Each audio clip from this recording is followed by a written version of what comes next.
I have to start by telling you I am not a potter, I am a pot dealer, which is, well, it's legal in Canberra, and I advertise on the back of their newsletter because I'm a member. There's no other pot shop like Bonsai Island, and it is quite true because of the variety of standards of size, styles, shapes, finishes and so forth. And I think you can see me on the screen at the moment, but Dave's got a slideshow of mine that he's going to start. Yes, I will. Rather than you look at me. All right, bonsai pots. One thing I've noticed in all the years that dealing in bonsai pots is that people rush their trees into a display container too soon. If it's not ready and it's not finished, keep it in a growing on container. It will thank you for it in the long run. I'm also known for buying dead stumps from deceased estate sales and wondering what they are and growing a new canopy on them. This is a Formosan liquid amber that came from the Diva Hartman estate sale many years ago, and it literally was a dead stump. All this has grown subsequently, and I've identified the tree. The pot is by one of our Australian potters, Brendan Norton in West Australia. The cut corners on this one give you capacity for the tree without a lot of visual bulk. So that's one of the style features. It's not quite a rectangle, but it's not an oval. And this is as much tree as I want in this. The style of the tree and the style of the pot kind of go happily together, whether it's bare or it's in leaf or it's in autumn colour and so forth. So that's what I call a finished tree. I grow a lot of natural style trees. I use Australian pots, I use imported pots. But there's a few basic shapes, and I would like to thank Ian. Where's Ian? Could he wave for his article in the newsletter about pots and pot selection? Ian Barnes? Ian Barnes? Can't see him? He's made himself absent, but I would encourage all of you to please read the most recent newsletter. Ian goes in great detail into the whys and wherefores of pot selection, which is one of the reasons I didn't prepare lots of notes and a PowerPoint presentation about the rules for pot selection, because ultimately it's your choice. It's the aesthetics of display. I describe what I do as being a picture framer. You've all got the great trees, I have crap trees. But I've put some frames around the most wonderful bonsai that I've ever seen that belong to a great number of you, and I've seen them exhibited. I've seen those trees go off to the National Collection in pots that I've supplied. I supply a lot of professionals in the bonsai community who know that they can source the pots that they're looking for their own clients from me. So I have imported a lot of pots over the years from Europe, not so many since Brexit, strangely, because they all went to water about export and currency and things like that. So I'm mostly importing now from Japan, but I'm also very happy to tell you that I have brought Tracy Francis, formerly Murrumbung Studio Ceramics, out of her sabbatical/retirement from making bonsai ceramics, and she's working again.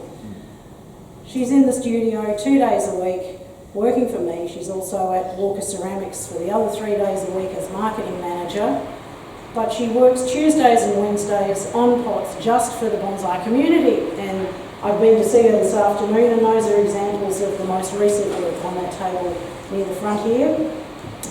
She's found a wonderful grey clay body, so we are now doing twice-fired unglazed grey containers. They're about the only ones being made in Australia in simple proportions, reasonable sizes. One of the other things she and I are doing is filling a bit of a gap in the Australian market for large bonsai pots, both glazed and unglazed. We imported a series of moulds from Walsall in England, who had stopped supplying me because too many pots were getting broken in transit. And they're potters, not packers, and it was mostly their fault. And during the COVID years, when I had naming rights on DHL, FedEx, UPS planes, and the price of freight went up 2, 3, 4 times and hasn't come down again, they stopped supplying me, and I said, well, how about, what are you doing with your big moulds? Well, not much, because there's only 2 of them now, David Jones and Esther Griffiths. Mark Jones has retired from the studio, and they've struggled to make the really big containers, 40 centimetres plus. So they said, we'll send you our wooden moulds. And those moulds were picked up from Dave's studio way up north, and they were packed and shipped to me by the people who send McLaren Formula One parts all around the world. So the box came with a beautiful hinged lid and helicoil fasteners, so when the box finally arrived at Walker Ceramics, Tracy's workplace, the stores guys were able to get the lid off in 20 seconds with a flat-bladed screwdriver, and I said, well, that's a fumble pit stop, 20 seconds. They've also kept the crate, but the moulds have arrived, and Tracy has made plaster working moulds from the mould bases and lids, and she has all of those in her new tiny compact studio. So there are some examples on the table there. There's a couple of lipped ovals and a straight-sided oval. Oh, they're all lipped. A grey one and two greens. We're doing all kinds of glaze tests, different clay bodies and different glazes. She's doing test tiles every time she runs a glaze firing. So we are working our way up to a colour chart of the available glazes in the various clay bodies. She's not accepting commissions at this time. It's been a rough road for her personally, professionally, the last few years, and she's become my creative director. So if you want anything made by Tracy, have a word with me and I will take your requirements, convey them to her, and we'll work that way. I'm being her front man, front woman, person of marketing and photography, dealing with the admin side of it while she's in the studio, being creative, doing what she loves best, rather than engaging in long conversations with people who don't know quite what it is they want or what size. So bonsai pots come in all sorts of sizes, from tiny little ones that some people simply collect and have in cabinets, or Tom, where's Tom? Down the front, Tom is the Mame specialist of tiny, tiny trees, beautiful accents and gorgeous small bonsai. I think if you can create a very good small tree in a small pot, you're doing extremely well, because the bigger the tree, the easier it is to get away with some faults that in Tom's world would be completely unacceptable. So I've brought in some examples of very small glazed containers. I didn't bring a lot of variety of the Japanese ones. You've seen what I bring to the show, to my vendor stand at your show, but so that you can see the calibre of the work, the attention to detail that goes into these little guys. You're welcome to handle any of them.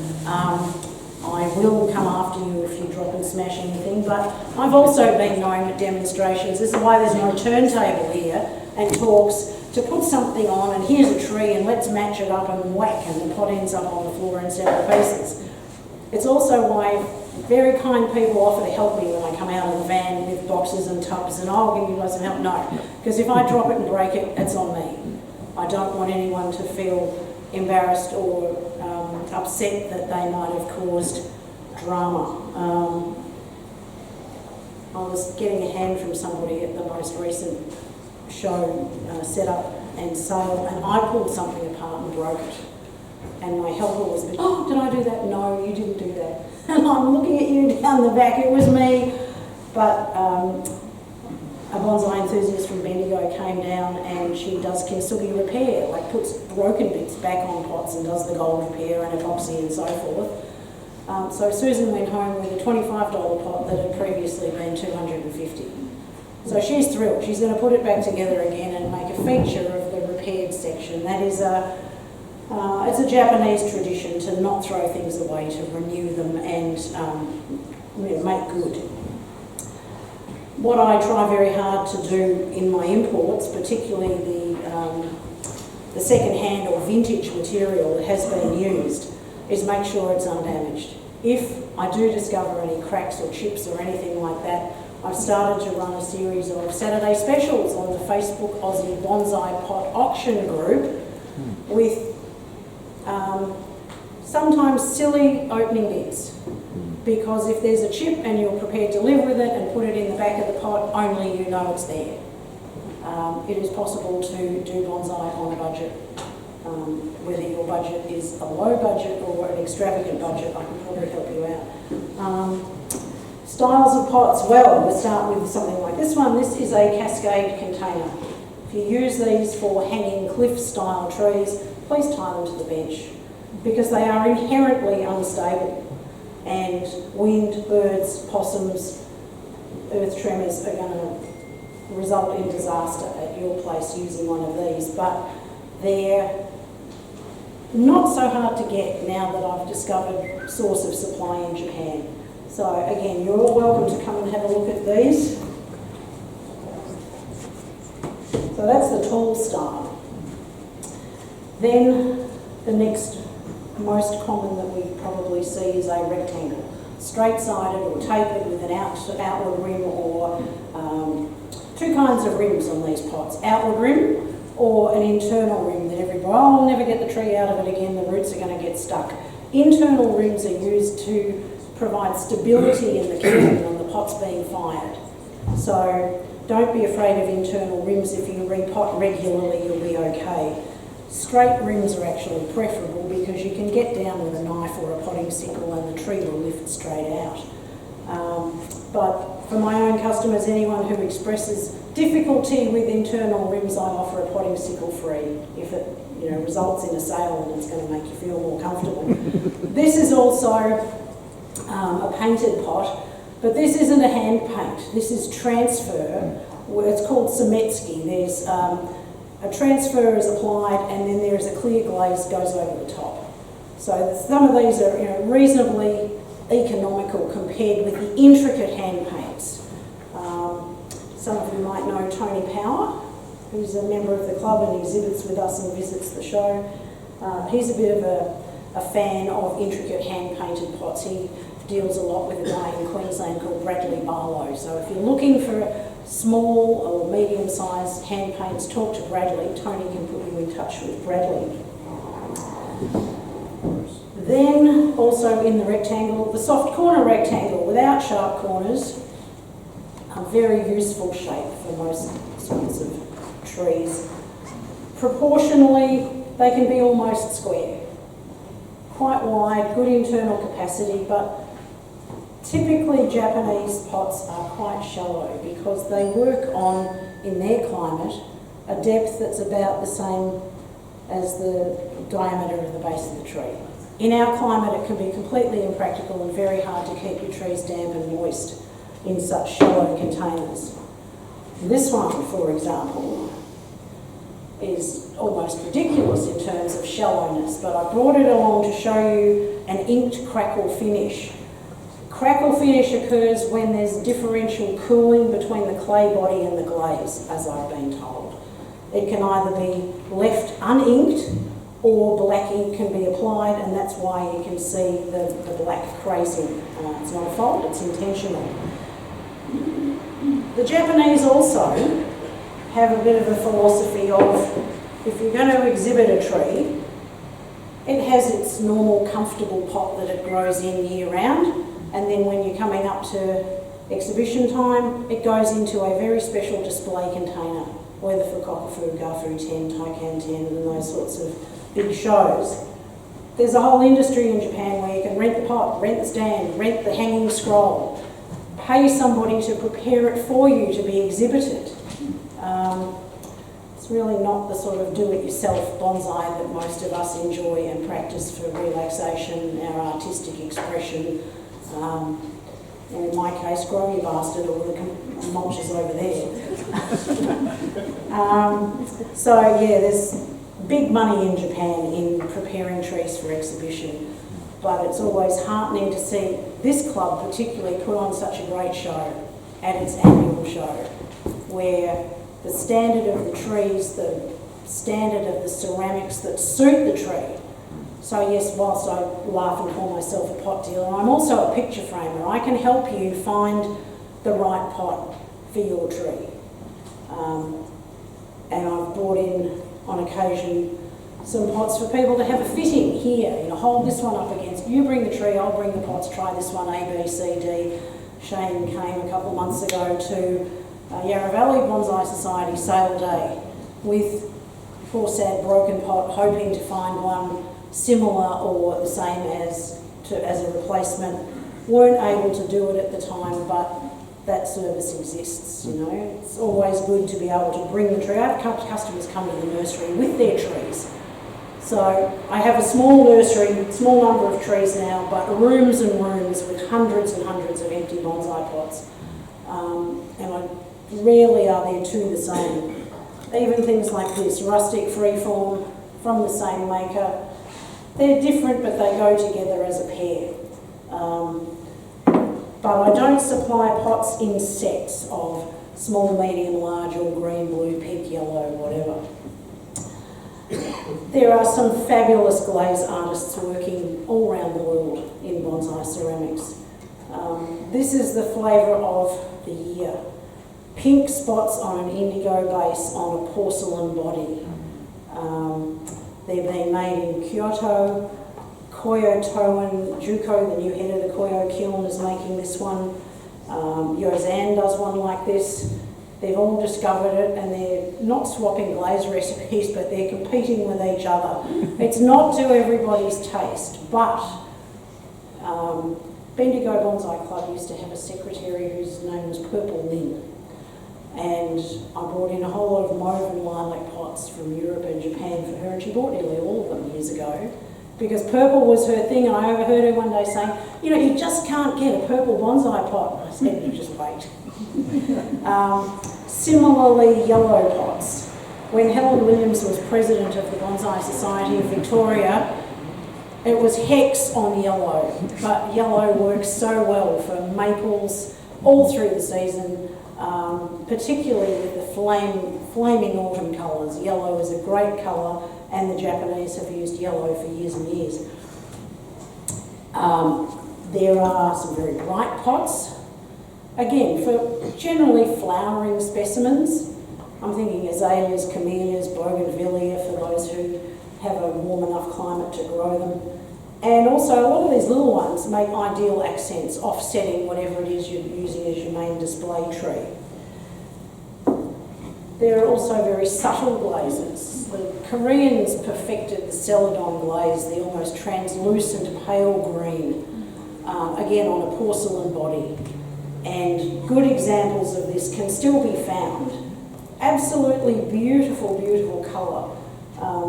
So we have very strong masculine style pots and finishes for strong trees, pines and a lot of the other conifers.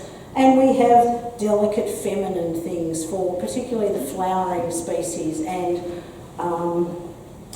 one old bloke in England who is a heavy metal bass guitarist who specialises in Satsuki azaleas. It's almost counterintuitive, the piercings and the tats and the azaleas. So when I say feminine, it doesn't have to mean that it's a gender bias or a gender split between what you're growing. It's what you like and what suits you. So I've talked about this tree and its pot. Brendan does lovely work in West Australia. He's making a living as a bonsai professional in the deep southwest down at Denmark, which is, you know, good for him. He started the Aussie Bonsai Pot auction page 6 years ago, and when there were 61 members of that group, I went, okay, I'll bite the bullet. I'm putting up a pot for auction. Let's see how we go. 3 months later, somebody bought it. And since then I list it pretty much every Friday night. And now I'm doing my Saturday specials because I have retired. I am no longer a bookkeeper and payroll lady. I am, thank you, I'm joining the grey generation. If anybody's got any questions, please do ask. Sometimes, I'll finish on this note, wheel-thrown pots, Tracy is an absolute master of wheel-thrown ceramics. Sometimes they are deliberately altered. I've been told by her I may not use the term distorted because it's intentional. When you look at the base, it's a nice round pot, and then we're going for this, I don't know if it's wabi-sabi or somebody with very strong hands picked it up off the wheel and squeezed. But again, this is Japanese, it's signed. And I have one customer whose wife looks at things like this and goes, "But it's just crap." And he's buying them because he really likes them. And she's saying, no, I prefer the things that are absolutely perfect. So they have a discussion in their bonsai garden.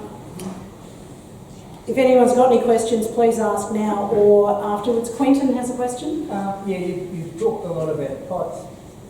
Is Tracy used to make some really lovely informal bark type finishes on pots? So she will. If anybody is interested, she will go all the way back into that. Her work is represented in the National Collection with some of those bark style things. Somewhere in this slideshow, which goes for hours, by the way, she's made things that look like corrugated water tanks. She's made things that look like pieces of paper bark peeled off a tree and wrapped around. I remember Sue from Torquay, who unfortunately passed away not very long ago, was a great fan of Tracy's really Australian-themed work. So yes, we will get her back into that. She's got quite a large kiln, electric kiln, and she can fit up to about 55, 60 centimetres in the kiln. She lost a lot of enthusiasm when she sent some work to New Zealand and it didn't survive transit.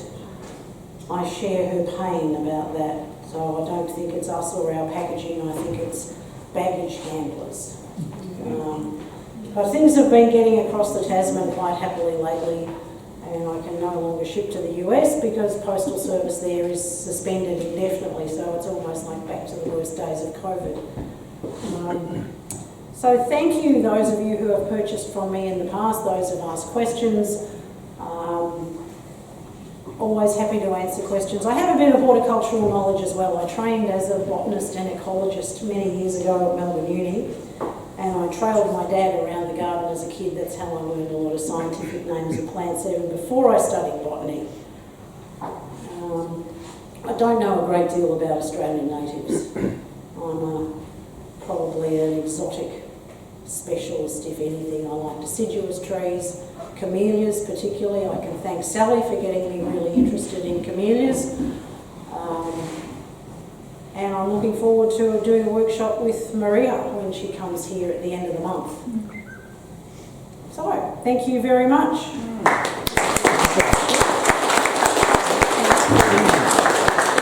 I was going to ask a question, Elaine, but that's all right. You were going to ask a question? Yeah, because you say Japanese, European and Australian Tracy Francis. Those three in general, a summary of Japanese versus European versus Tracy Francis or something like that? Okay. Just give me a quick summary of what you think. Summary of all of those. The Europeans minted money and they pay an absolute fortune for pots. It's just a dichotomy between what the same thing will sell for in Europe and what it will sell for here. There are some fabulous European potters. Marius Folder in Poland, for example, at Ibuki Studio, trained in horticulture in Sydney. That's where he learned English and it's where he met his Japanese wife. His English is much better than my Polish will ever be. He's a third generation Japanese landscape gardener in Poland who is also a brilliant ceramicist. He makes very big pots and they're wonderful pieces and he will ship. He'll quote you in euro. It all comes by surface, you'll get no tracking, you'll wait 6 months and it'll turn up in the best protected packaging you've ever seen after months of uncertainty, where is my pot? So they're very expensive, but very good. There's Italians and Greeks and Spaniards and French people and everybody through Eastern Europe. Klika and Karatova in Czech make wonderful, wonderful work. There's just dozens and dozens of professional bonsai potters in Europe. If you ever get a chance to go to the trophy show, which used to be Nolanders in Genk in Belgium, it's held in generally February every year, their vendor area has dozens of pot makers and pot sellers. Roman Hussmann in Germany was a supplier to me for a number of years. Then he found that he could sell everything he makes in Germany and in Europe. And he's still making, but he's not not exporting anymore. There are dozens and dozens of wonderful American potters as well. I haven't mentioned the US. They're about to have their US national show at Rochester in New York. Probably the most famous is Sarah Rayner, who does extraordinary work. Just lovely, lovely ceramics. Big stuff, small stuff, everything in between. She only goes to 2 or 3 shows a year. Rochester every second year, Chicago, and the Pacific Bonsai Expo when it's on. She very rarely puts anything up on her website because it's a lot of work when you're making, doing photography, doing listings and so forth. She would just rather take a truck full, sell out by lunchtime on the first day and go home. And she mostly goes to these shows so that she can deliver to her very good customers the commissions that they've ordered rather than pack and ship. There's a couple of very good potters in New Zealand that I haven't mentioned either. Richard Kearney supplies Hugh Grant at Tree Makers. He's using 3D printed moulds to make beautiful pots, and he's a glaze master in his own right, doing gorgeous Oribe glazing. Speaking of Australians, Rod's going to talk shortly, and he's doing incredible geometric work. There's examples down here. I took some of Rod's work with me 2 years ago when I went to the US National Show, and it was very well received. That's what I do when I travel. I find a local potter who can make me 20 or 25 small-scale versions of their usual output, and I pack my bags with it and I take it. You know, people who facilitate, bought me a beer, helped me find something I needed to find, give me directions, whatever. Have a pot, have a pot, have a pot. So that's how Tracy got started on the world stage. I took her work to England with me in 2017. Around Australia, Marie Hewitson in Queensland is extraordinary. Not working so much, she's had 2 or 3 different surgeries and had some time off from potting. I've talked about Brendan Norton in West Australia. Some of you are devotees of Luke Parsons, Adelaide Bonsai Pottery in South Australia. Most of the potters will also sell their own work direct. So I have to be pretty careful about whether there's any margin in it for me to buy wholesale from them. Certainly Marie Hewitson in Queensland, not a problem, because she wasn't known below about Coffs Harbour when I first started bringing her work to Victoria. Same, Tracy wasn't that well known in Queensland, so we do a bit of a swap and chop. Denise Allen, Denise Edgerton, there's all kinds of names in bonsai ceramics, and our very own Mel. Where's Mel? Down the back waving, Soul Pots in Geelong. I didn't know about Mel till I first went to a Geelong Bonsai Club show and went, who are these? And bought some and sold them to my customers. So it's important that we all interact and share information about whose work we think is good, where'd you get that from, and I am trying really hard to get some better ceramics into the National Collection in Canberra, because there's not too much that you look at there that go, oh wow, and what's the pot, and tell me about the potter, and is it on the plaque underneath the tree? No. So I'm working on them, but haven't had a lot of success so far, but I will persist. I'm not known for giving up easily. So I hope that addresses it. Thanks so much. Perfect. Thank you, Elaine. Thank you. Everyone, thank you for the opportunity to come and share. I guess I'll start by saying that, that for me this has been a learning process.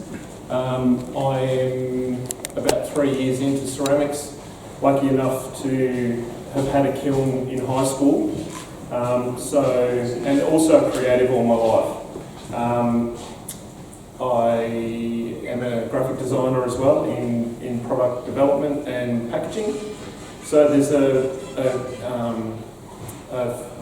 physicality to my creativeness and a 3D component that I've had most of my life. I thought I'd start off with this part of my journey. These 2 pots here aren't actually mine, they're Tracy's work. I'd sent, so it was pre-COVID, this is the first pot that I had commissioned. So I sent some drawings to Tracy, and I'm grateful for having Tracy as a mentor. A mentor in a technical aspect. So whenever I've had a bit of a stumble or something's cracked, or especially moving into new areas, Tracy's always been a fallback for me to help out with everything from kiln loading to glaze types. So when I was starting out designing, the first pot for the Banksia, it has quite a large drainage hole on it. I fire all of my ceramics to stoneware. It's a vitrified form of firing that turns the clay into one body. So as you step down in temperatures, your pot becomes more porous. A terracotta pot is down the other end. I think a lot of the Japanese ways of horticulture, they're living in almost a greenhouse over there. And I think we have a different environment to deal with over here with high winds, heat. So a stoneware body will retain water. It'll hold. It won't evaporate through the vessel that's holding your root ball. And that to me, it struck a chord early on in my development to commit to making pots that are durable. Stoneware's around for, since the Greeks, that it'll be around for 1,000, 2,000 years. Your more porous bodies end up eroding over time in a way.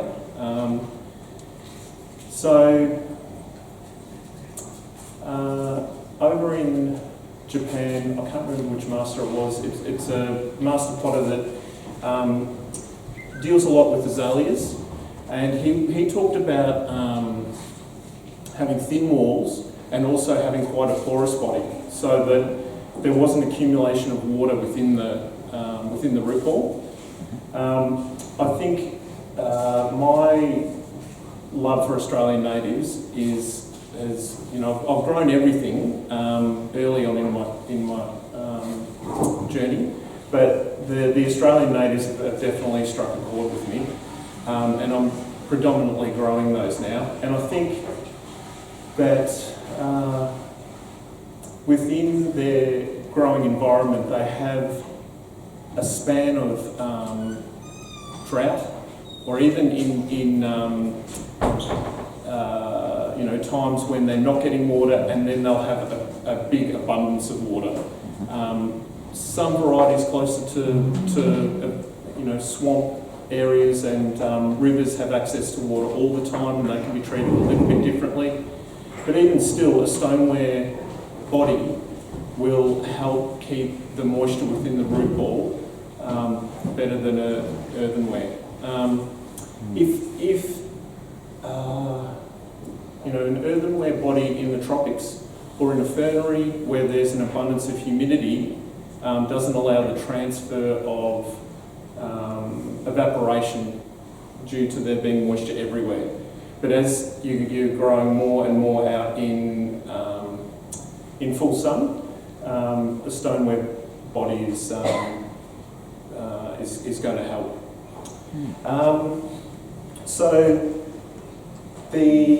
With this, I commissioned. So I've given the shape to Tracy, and then asked for her to do almost like a bubble effect that was similar to the bark, but a lot more finer. So you can come up and have a look at that a bit later. It looks like a solid, but it actually has a craze across it. It's been spray glazed. Just a beautiful pot. Tracy's skill level is extraordinary. Now the she oak was me exploring some geometric designs. You can see the drawing up there.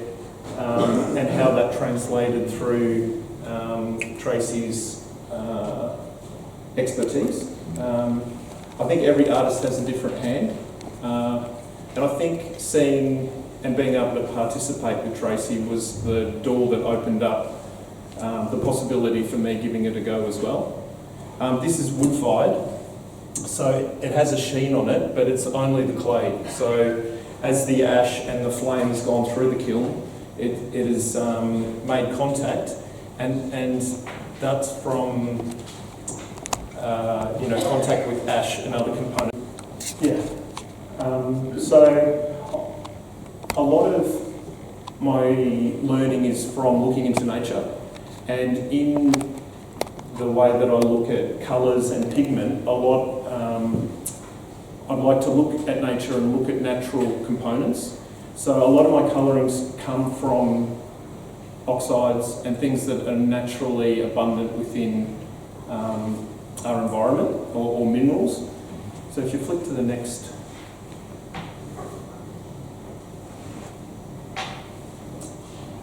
So I'll start off with red iron oxide. The red centre is, it brings up images of, red dust, the red earth. It can change depending on what clay body that you have on it. I put it into glazes as well as use it as a wash. So anything that has, this is an iron-bearing clay with iron oxide as the colorant that's been put on as a wash. It'll capture within the relief and then give you definition. But then it can also be put into as a separate component within a glaze as well. So if we go to the next one. Iron oxide also comes in yellow. Is this the one? Oh, okay. This is one of Quinton's trees. The iron, that's an iron oxide wash again on an iron-bearing clay, about 35 centimetres. There's a lot of requests for a Japanese brown or red clayed container. A lot of the clays over in Japan are unique to Japan. They have a lot more ash, a lot more silt-based components, and that's naturally what's within their environment, and it connects to their trees. And I think with Australian natives, I was in awe of some of Tracy's work, and a lot of the colorants and a lot of the components within the clay and the natural oxides that are within our environment naturally blend into complement the trees. When we're talking about, I like to look at a tree having a hue or a colour, and I like to tie the colour palette into that hue so that the pot can merge in with the colour of the tree. So for this one, it's the foliage. You have the rose, this is a rose she oak. You have the rose foliage matching the same sort of tones in the pot. And then with the Banksia, it's more about the bark, tying in with the bark. If you go to the next slide, please. So iron oxide also comes in yellow.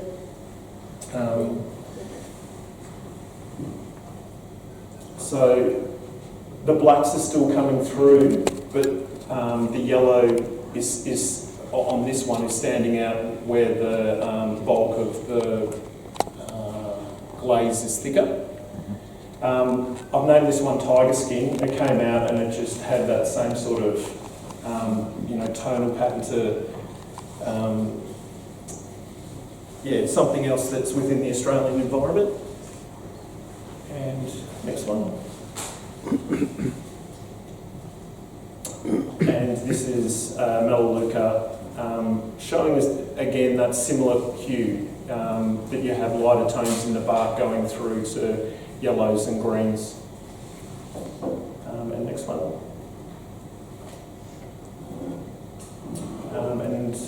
Manganese. I work with manganese similar to red oxide. Use it predominantly as a wash. I've given this one a wash. This is my attempted acquisition price for the National Collection. A lot bigger than anything else that I'd made at the time. And it cracked during bisque. I can't tell you how many hours I put in it, but I did cry. But, you know, like, I'm not sure whether it'll end up epoxied and I'll have a tree in it, or whether it goes up in the studio as a, you know, as a wall piece, as a moose head to remind me of the journey. But it's a heavy pot, and I've since spoken to Tracy, and there's ways about treating this in the kiln where it will,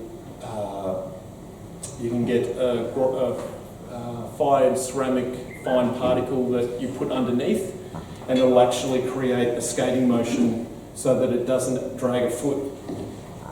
When this has been reduced in size, this foot is dragged, and that tension there has forced it to crack. The bisque firing, when that cracked, it was hairline. You could only just see it. But then I've put it through the final firing, just to get an idea of, you know, how it will look. That's got manganese underneath the glaze as a wash. I was hoping to put it into the crack, because sometimes it can work as a binding agent. The manganese has a really high fuse rate, so once it's fired, you know, I've tried to grind dribbles off, and I haven't found anything yet that will grind them.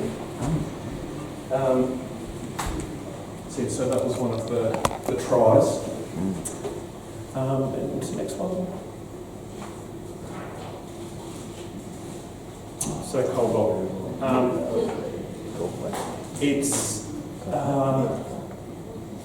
It's a very uniform oxide to use. Its colour doesn't really change much, and your percentage it can be based on how light it performs. I use ash a fair bit to. So this is cobalt with ash. It's the first wood ash I've put into a glaze. Actually, this one wasn't wood ash. It was incense ash that I accumulated from burning in the studio,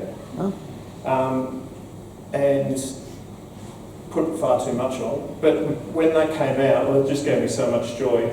The amount of ash works as a flux, which is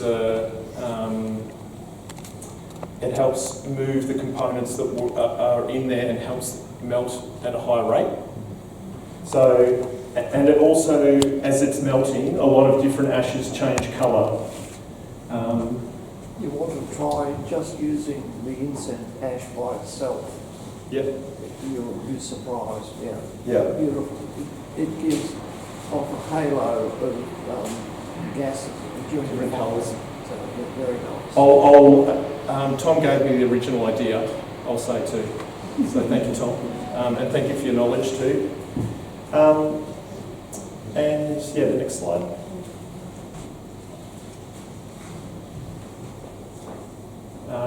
And this is another geocobalt. It's a swirl form. It's one of those pots that I've, every angle's different. And I like my trees to have multiple fronts too. So I love the idea of having to, you know, for me, I love the natural aesthetic, and that means that a tree can be viewed from multiple angles, or if you're training in a natural aspect, it just naturally comes. And a pot with with that many facets, and also, you know, I feel like within nature there's a rhythm, and a cycle, whether it's you know, the ripples on water or the way that the wind erodes a cliff. There's a uniformity to it, and there's a reaction to it. Every line reacts against another line, and I love playing around with the way that they complement each other. That's yeah, it gives me, you know, I feel like that in a creative environment, possibilities are endless. True creative possibility, you know, in a true creative thought process. And the next one, please. And copper oxide. So copper gives a lot of greens. It goes black very quick. So this is one of the first ones that I was able to get a banding on the wheel. I was quite happy with the result here because quite often copper will turn to black very quickly if you put it on too thick or your percentage is too high. This banding's been made on the wheel with fingers going around and then cleaned up later. And I love that with Tracy's work too, that you can see in some aspects the handmade component. But in saying that too, I do like hiding the human touch within the work too. Yeah, that's probably another chapter. Okay, next slide. Please, thanks. And this is one of Elaine's. She commissioned, this is at the same time when I'd made a few little pots, and it sparked a lot of creativity for me so I was being able to create a whole multiple of different samples is a creative dream, because you go off into 20 different directions and just make smaller versions and smaller aspects that can evolve into a bigger avenue. And dealing in little forms is a way of being able to start an idea without too much commitment. That's a little geo. The geometric form. These started out quite by accident. When I'm wheel throwing, if there's not enough clay in the centre, I'll use the drainage hole to draw more clay out so that I can make an even body. If I've pulled out too much from the middle, I have access to make a drainage hole and then bring that clay out. And I wouldn't bring that hole in the centre all the way down, and then I'd cut the drainage hole out on the other side, and then I've got these little pots. And they just came about by mistake. So, yeah, I'm venturing into that now. They're good fun. And the next slide. And dolomite. Dolomite and talc within glazes, I guess the core of a lot of what I'm working with. A lot of the clay bodies will show through, so if you have a residue of other material in the clay body, like iron or a lot of these are speckled with trachyte, which is almost a glass component, even though it's volcanic rock. There you go.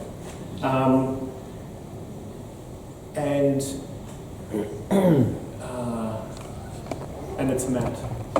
A matte glaze for me connects more to nature. You know, it's like a boulder or an aspect that is true within nature next to a tree, that it has a similar sheen.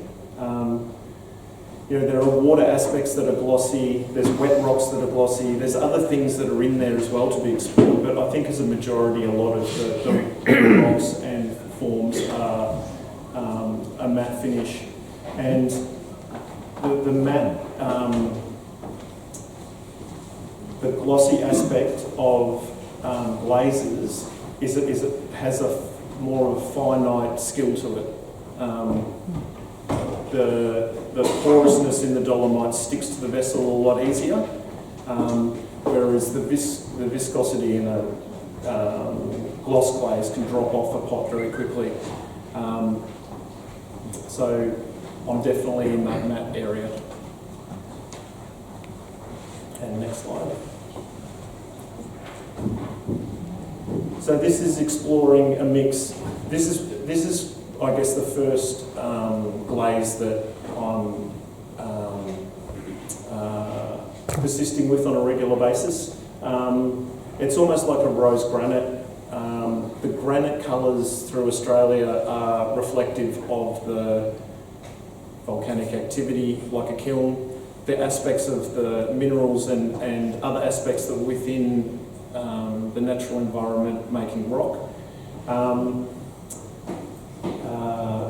Jared down in Tassie bought the one in the middle. We had a bit of a chat. Down in Tasmania, there's probably a little bit more resemblant of the rock and lichen and other colours that they have down there. He's less likely to purchase something that represents the inner in Australia that's cracked clay that shows dryness. So each area of Australia has a unique environment, and each one of them is it's different. So yeah, I look forward to exploring that area a little bit more. Thanks, David. And this is an example of one of those roche. That's a Kunzia in roche granite finish or glaze. Okay, I just thought I'd just do a quick chat about where a weight in a pot exists. When throwing a pot and you're bringing up a wall, there's an accumulation of clay in this area, in the it's almost like a base that you're drawing up from. This is one of the first, maybe second firings. So there's a bit of weight in that. In that top drawing, you can see where there's a lot more bulk in the corner. A bonsai pot as a vessel is, or any pot as a vessel is, so what makes it good? Having an even wall over the whole pot is the best outcome. So when you're looking at, I guess when you're looking at a pot, and I have Tracy's pots, and I go back to them when they don't have when I don't have any trees in them, and it's amazing how fine she can pull, how evenly she can get her walls, and there's no excess weight in this corner. Now sometimes it's some excess weight in drums. I do make heavier pots, especially if they have a taller tree to go in them, and quite a lot of the weight I keep in the base, so that there's no centre of gravity or any sort of issue with when the winds are blowing.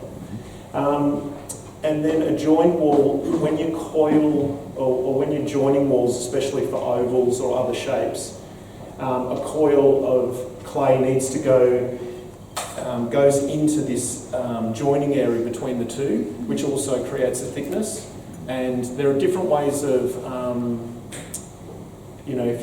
different elements of carving away from the outside to create less weight. So when you do see potter's work, it's something to look for.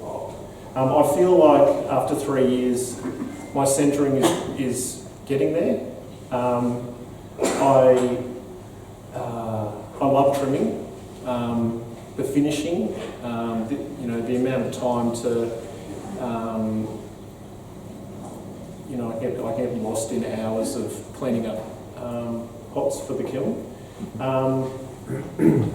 But the actual centering part has taken a long time to learn. I feel like I'm just starting to get a grip on it, and I'm not going along at a snail's pace. But and the next one.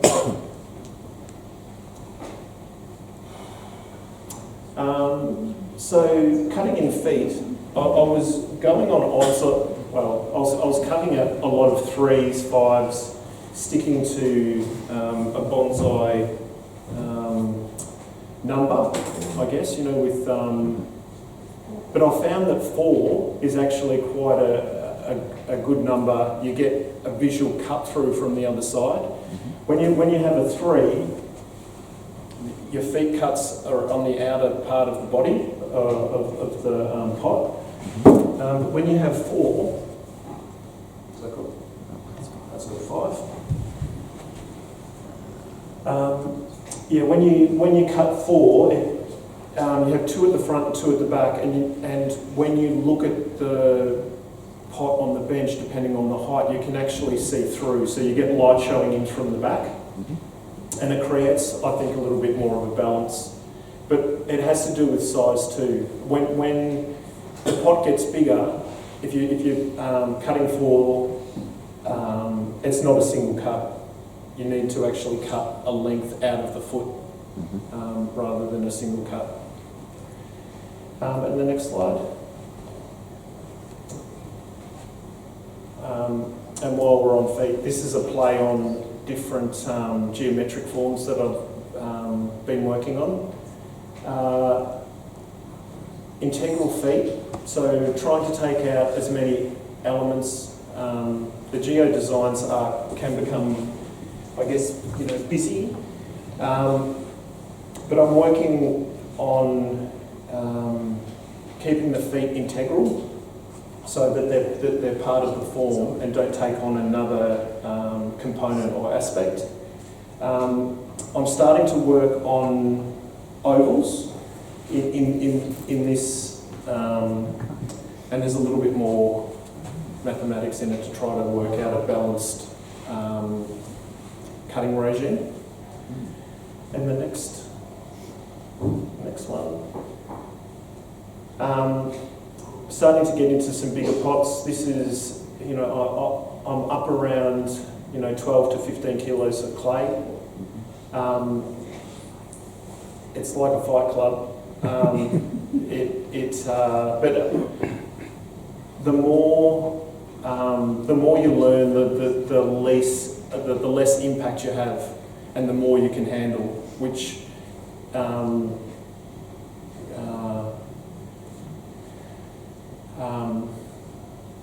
it's density of clay as well, making sure that the clay isn't too firm, and I also reclaim all of my clay.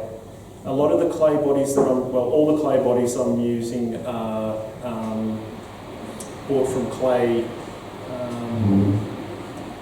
manufacturers. There's a standard for those clays because they're used in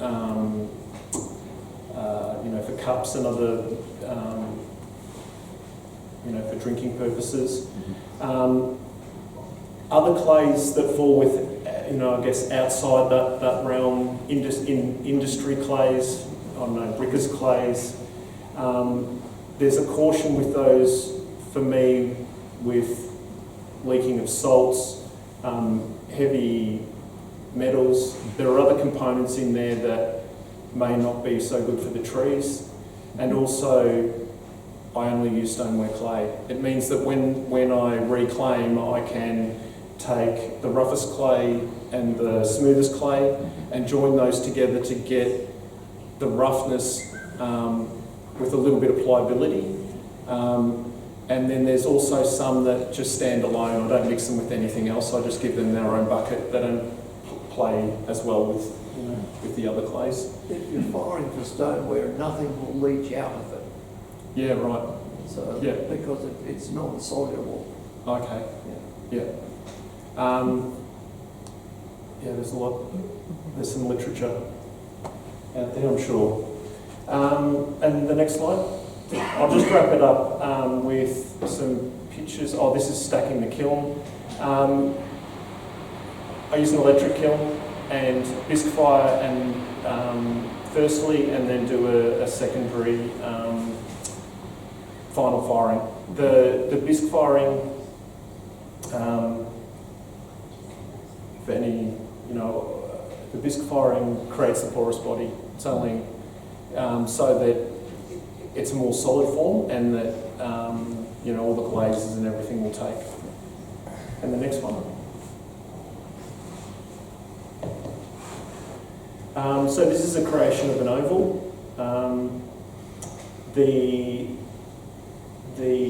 In the left, that top white component is the guard for the wheel, and that's about 40 centimetres wide. So this, so try not to create a mess in your own studio. Trying to keep the level of slip down. Working with an apron to try to collect everything as it's turning. The wall is started off as a centered piece, and then it's slowly brought out to the rim, and then once it's at that stage of centering and it's a perfect circle, then you can bring the wall up. The second shot is in an oval form. So creating it as a circle and then using sponges and bringing it in once the moisture content of the wall is just right. Too dry and it cracks, and too wet, you won't get that. It won't hold enough form to be able to create its own natural oval. You'll get a little bit of warping and other things going on. And another one, thanks. And this is it joining. I'm creating slabs on the wheel as well. I don't have a roller, and I'm able to compress the clay more. So it'll make sure that it's a straight, uniform piece, and there will be no bowing, and hopefully no cracking. And the next one.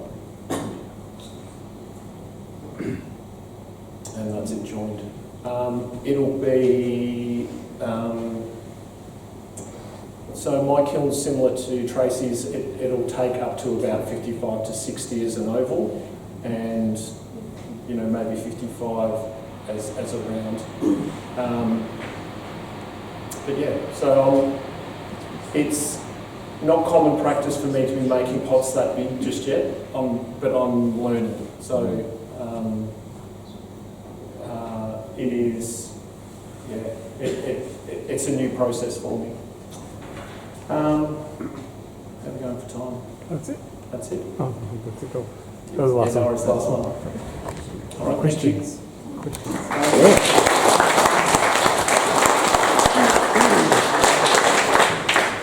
Questions? Yeah, right. Yes. You talked about the Japanese being a much more humid climate, Yeah. so they can have more porous pipes.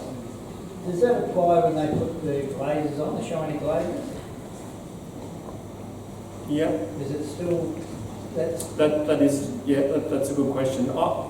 I think I've had pots that I've tried with one tree, and I've tried with a second tree, and I've tried with a third tree, and I've kind of felt like that pot had some sort of curse on it. But it quite often came down to it being too porous. That's a good question. I think you'd get more of a seal on it, but quite often too your base isn't glazed, and it being porous, it will draw. It will draw moisture out of your root ball.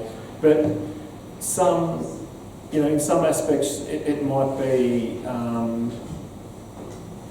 a positive. If you're growing something from central, desert species in Melbourne, you might you might want to keep that evaporation high. But it's, I think that's a part of the charm with the natives too, is that there's a lot to experiment with and play with. Yeah. Rod, we love your geometrics and the rest, and you were talking about the map of it. Are you using your computer as well to do your designs up first and then translating from that to the clay? Or are you sitting there with, when you're carving and doing it freehand? What's that process like for the carving? Yeah. I do some drawing, but it's usually when it's a special tree. So I'd like to get the tree. I get a picture of the tree. It'll be from the front, and I'll draw digitally straight on to get the line work, to get an idea of how the proportions will sit. But when it comes to things like that. something like this, I have a decorative, I don't know if it's from cake making, but I have a decorative acetate that goes over the top with all the dots on it.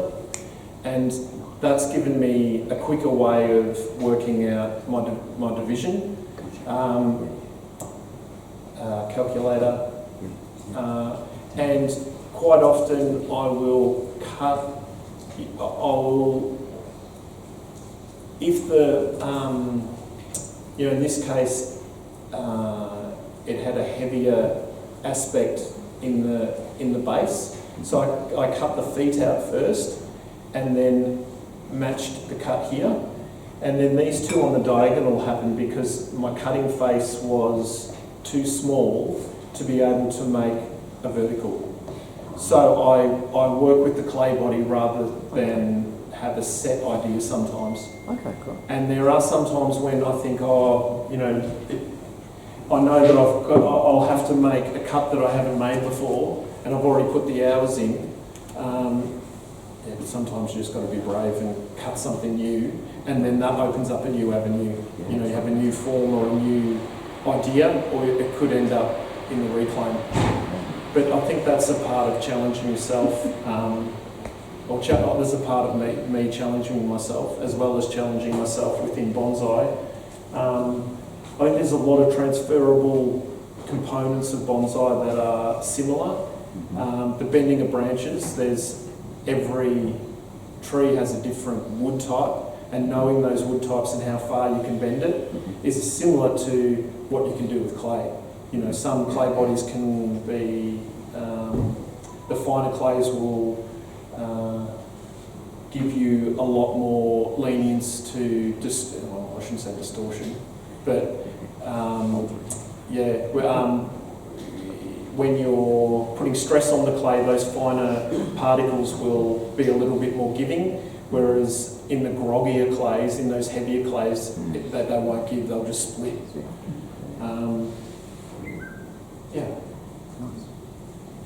Yes? Right, another question on the geometric pots. I found myself looking at a picture, it might have been in the newsletter the other day, and it was one of the geometric pots that was spiraled, and the pot itself has got a direction to it. Yes. Something like that. Is it that one? Yes. Yeah. The pot itself has got a direction to it. Mm. Would you put a tree with the direction going the same direction as the spiral, or would you contrast it? And would you have a firm opinion of that? And would you deliberately make the direction of the spiral to suit a tree? I think I make pots for other people to find solutions.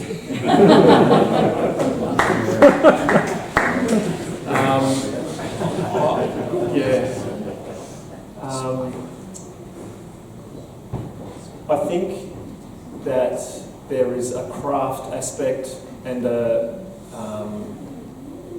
way of following a criteria to be able to get outcome.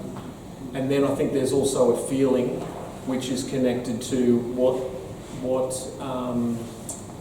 feeling you'd like the viewer to have. You know, something that is going in the same direction that comes up and out of this is going to have a way of being unified, a way of having a lot of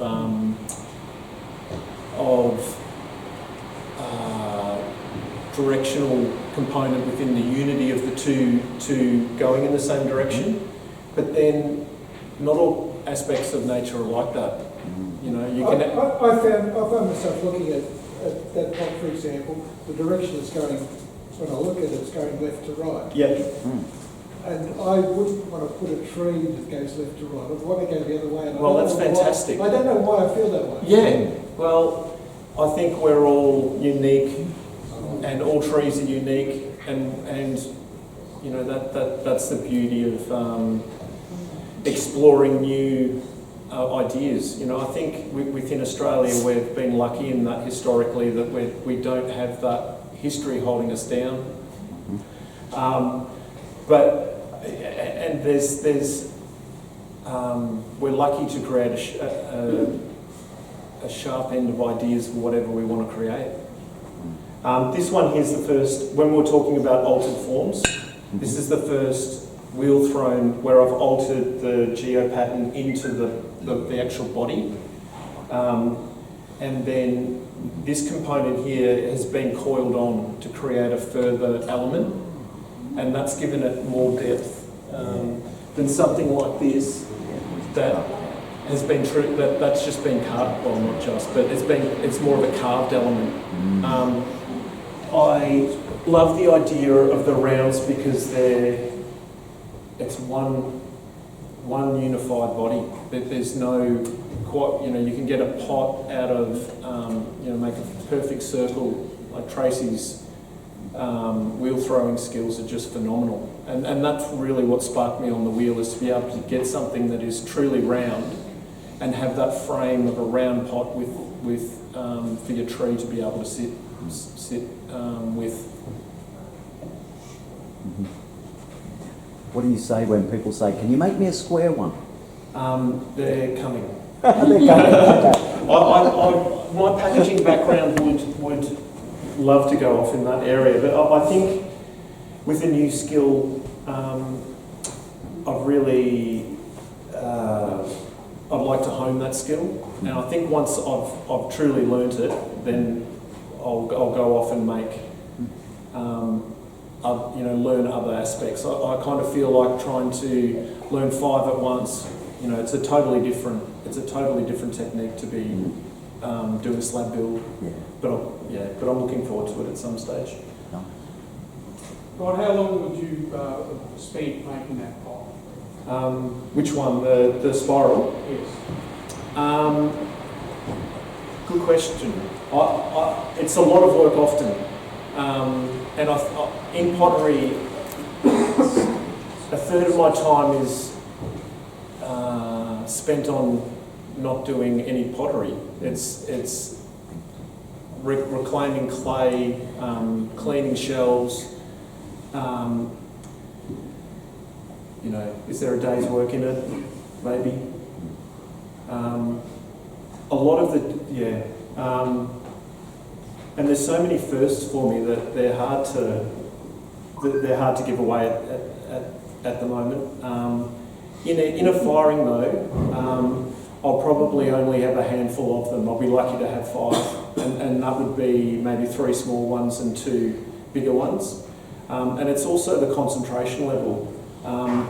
I'll throw them, carve them, and I need to take a few bites at it. I'll carve out the main body, and then I need to walk away and come back to it with fresh eyes to be able to work out where things aren't working or where things are working, and then you know, I'll be back into it maybe about another 3 times, and then usually I keep it under plastic for another week and come back to it again just to make sure that I'm happy with it. they're going to be. So I've been making about $5 an hour. Yeah, it boils down to that. It's all about the passion, and then it's also the materials, buying buying all the oxides and building that base. But it's a pursuit of passion for me, and thank you to everybody that has bought pots and shared their trees too, and shared their pictures of.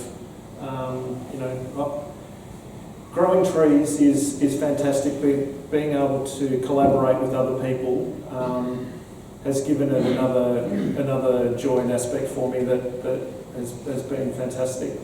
So yeah, thanks everyone. Thanks, Rod.